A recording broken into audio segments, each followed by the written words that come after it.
Do we help you find land? Yes, so we have a system with this. I don't personally go out and find you the land. I just give you the system for doing this. So it's kind of a multi-step system, and it starts at a very high, broad level to start to narrow down on the specific lot that's going to be right for you. So I'll give you an example, a few examples of kind of how that might work. So for example, at a high level, maybe you start with something like climate.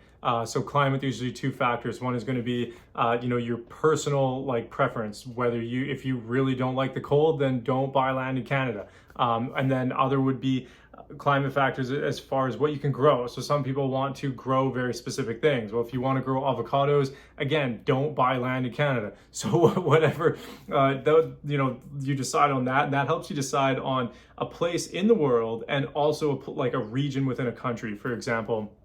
And then from there, let's say you start looking in regions as far as population density, so towns and cities. So you might look around this region that you're now interested in and then start to pinpoint some of the larger population densities, because you generally want to be within 2 hours of a larger town or city and within 30 minutes or so of a smaller town. So that can give you kind of the general locations of where you can start looking. And then from there, another thing would be land zoning. So then you go down, and now after you go through the program, you'll figure out exactly what land zoning you need, because you first need to get clear on what you want to do with it. So for example, if you want to do a 50 family home development, you need much more rare, hard to find land zoning. If you want to have a bunch of cattle, well, you're going to have very different water needs than you are if you're just going to be living there and not doing that. So you need to know what you need to do with the land before you can figure out what the land zoning is that you're going to need.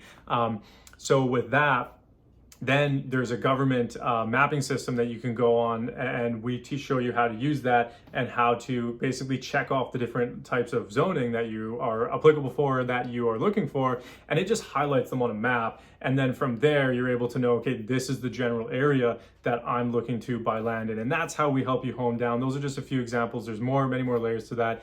And then we also help you assess those individual lots to make sure that they are actually right for you, that they have the water needs, that the soil's good, that the terrain is going to be good to work with, that you have good access, resale value, all of the different, many different things that are going to go into making sure that it's the right piece of property for you. So yeah.